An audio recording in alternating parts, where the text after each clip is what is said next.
Hi everyone and welcome back to your weekly installment of the Top 10. These are the hottest selling cards in Magic the Gathering this week from August 16th to the 23rd of 2025. Get ready for Edge of Eternities because it's back.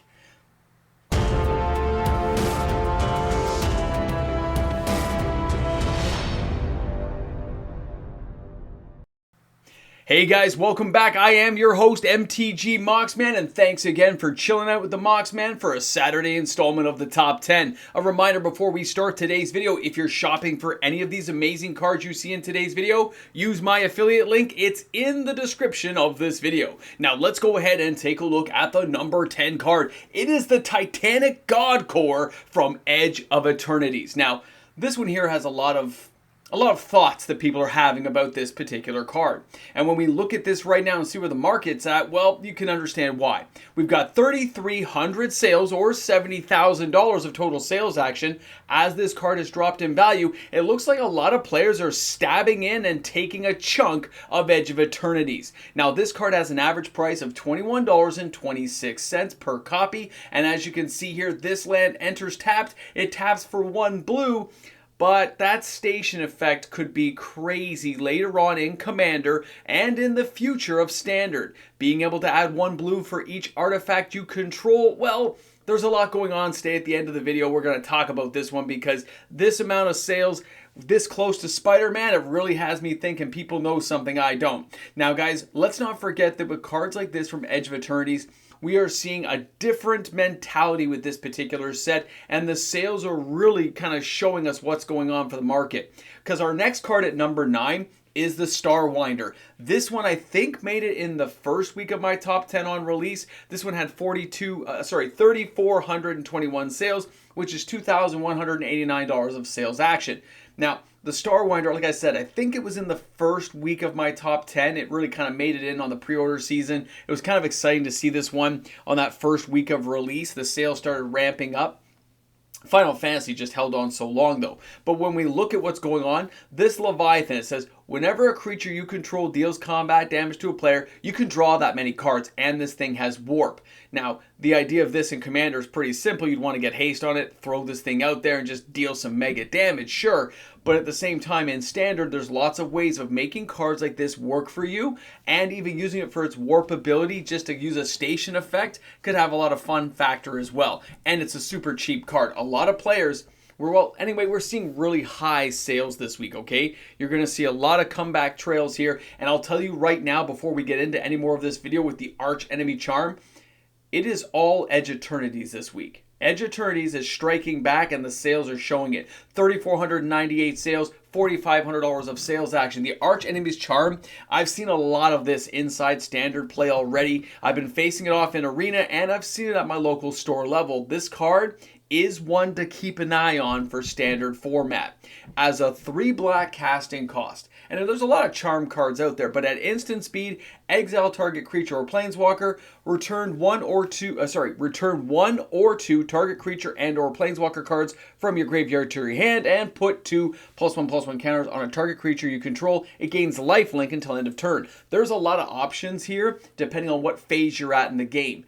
I don't know how people really thought this one through, but the decks that people are building, they're really working well. And the fact this card is so cheap has more people imitating that deck. I've seen it so much in the last week. Now our next card, the Sarima, Edge of Eternities. This card, as it's dropped, the sales action on this card as well has started to pick up. 3,506 sales is $3,506 of sales action because it's $1 a card. This thing is dirt cheap and there's a lot of action to be had with this card. Again, I've seen quite a few decks using it right now. I've seen different variations of people trying to make this thing work. And you know what? It's pretty standard stuff. It's pretty good. Now, this legendary artifact spaceship does have station, of course, but when it enters, you get to search for a legendary creature card, reveal it, and put it into your hand. I've seen this a lot with Midgar. Okay, he's been coming in just beating people down. This is a really fun thing to use because then he gets to go searching. It's kind of like a little trail action. And of course, the Station 7, other legendary creatures you control have indestructible. Guys, it's going to be a lot of fun to see what people do with this in the next, after Spider-Man with Final Fantasy mixing in. It's going to be crazy. But this card, for $1, yeah, get 4. Now for our next card, we've got the Timeline Color. Now this one here, I've got to be honest, I like the artwork on this. I really enjoyed looking at it. Now it's got 3,515 sales, $2,000 of sales action. Not a particularly expensive card, but it still seems to have a lot of action going on with the card sales. Now, at 58 cents a copy, I know we're not like beating down the door that this card is the next big one, but you know what? When you're playing any particular deck or any style, those utilitarian cards, the ones that just fit into the middle, are going to help you out. Now, 2 black mana for this Strix Warlock. It has haste. It says you may cast this card from your graveyard using its warp ability. Warp, pay 2 life. Guys, this is insane to see what you can do. And of course, if you pay the 2 life, you start sacking things, you get where you're going with this, right?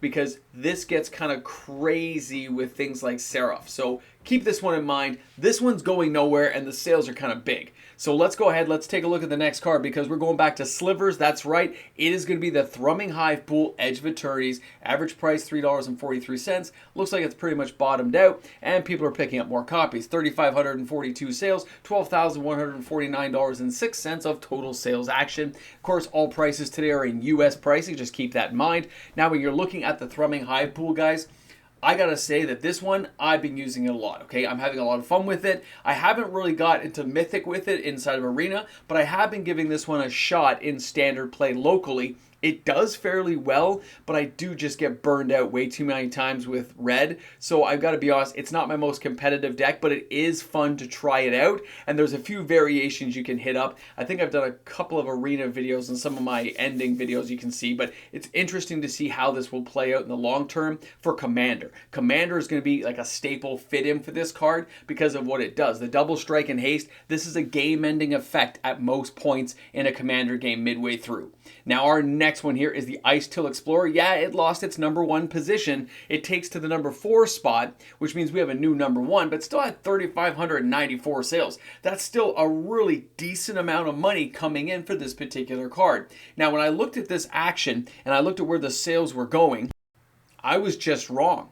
This is a card that I expected the sales to really slow down. I mean, $15.83, it's not the most expensive card, but we've had so many thousands of sales that this card should have kind of leveled out by now, but that's not what's happening. Because this can be played, of course, in Commander very effectively, it's being in standard play right now, and a lot of players are experimenting with landfall. Chances are that the price of this card is going to stay fairly level at around $10 to $15 for a very long period of time. I mean, this is a very interesting take in what happens when people get interested in a certain mechanic and seeing how broken they can make it. Now, for our next card, this is the Frenzy Baloth. Now, this one made it, I think, the first week or second week it was on the list, got knocked right off, but now with the price falling, this one's really back in there and it's seeing a lot of action. 4,802 sales, that's $14,406 of sales action, and that's a lot of money to be spent, but as the card fell, players couldn't help themselves. This thing in a green beastie deck is just going to beat people down, and it's definitely people are trying these things. They want to see, and at the low price tag, they can afford to try out multiple decks to see how things work, and they always have good cards. Now, for 2 green, remember when we first saw this thing? It can't be countered, it has trample, it has haste, and your other creature spells can't be countered. Combat damage can't be prevented. This kind of reminds me of some of the cards we saw from Throne of Eldraine. Remember the Questing Beast and stuff? This is just one of those cards you look at and say, yeah, that thing's real. Wizards of the Coast created it. Thank goodness it's a 3/2 and doesn't have first strike because that would just be insane. The card is still amazing though, and people know it, so they're buying it. Let's go ahead and take a look at our next card coming in this week at number 2 out of the blue is Tanic Memorial Ensign. Now, this one had 4,982 sales, $1,544.42. And if you've read this card already, you know why it's here. Come on, guys. The landfall thing has got things going crazy. Now, it's only 31 cents a card. It's not particularly expensive, but of course, it's a linchpin piece that's really going to help you do things that you're trying to do inside your deck, right? The price on this is not expected to go anywhere. There's lots of available copies. The market is flooded with this stuff, so don't expect this card to shoot up in value. Even if you took 10,000 copies from the market, nothing's happening. But what does the card do? Well, It's a 3 casting cost, 1 green, 1 red, and 1 other. And since we haven't seen it before, let's take a closer look at this one. It's a legendary creature, Kevu, pilot with landfall. Whenever a land you control enters, Kinnick does 1 damage to each opponent. If there's a second time this ability is resolved this turn, you draw a card. So you can always have, a land go to the graveyard, bring it back somehow, and then sack it again. You can see where things are going. There's crazy stuff you can do. I love this card. Evolving Wilds and stuff, just nuts. Now, our number 1 card this week is the Cryogen Relic. This thing just refuses to die. 5,302 sales, which is $1,325.50. This isn't a big ticket item again, but the way it can be used is just undeniable. I've seen many decks using it, trying to use it with the Titan God Core, of course, and trying to find ways to get lots of artifacts out there. And if you have to, use the stun counter ability. But 25 cents makes perfect sense for people to get in there and get greedy on this card, because if something else comes up later, this may be that middle piece, but it's a common. I understand, guys, don't expect it to go expensive, but at the same time, you can't ignore the amount of sales we're seeing on this card. This is some crazy stuff. Now let's talk about what just happened with Edge of Eternities this week. Edge of Eternities came back with a vengeance this week. They knocked every other card off the top 10. They command every single space, and now you have to ask yourself what's going on. When you look at how many box openings were done, how many stores did mass box openings, how many collector boxes got opened, how many cards are flush in the market right now? It's suppressing prices. It's making it very affordable for every single player to buy singles, enjoy the cards, and build the decks that they want to build. Now, it doesn't even have to be for now. These can be for the future. Modern, Commander, Standard, depending on what you're playing and where, many of these cards are very affordable at great prices. Yes, cards like the God Core are expensive still, because the future potential of a card like that could be a really broken thing. We don't know how that's really going to play out in the long term. I know a lot of friends who are like speculating on the card and thinking things may happen. They're not buying hundreds of copies, but buying 4 where they're cheap could make a lot of sense to people if this card becomes a Boziju who endures later on and gets a really big price tag attached to it. Otawara, the Soaring City. Look how some of those lands turned out, and this is a mythic land. Wizards of the Coast is well aware of the impact of lands like this. Now, when we look at what we saw this week, it's not that Final Fantasy isn't doing awesome. It still is. It's just for some reason when the prices dropped this low, players understood what they had to do. They dove in on the market and they said, we can afford everything. Play sets, everything they want for Standard, they can afford to buy.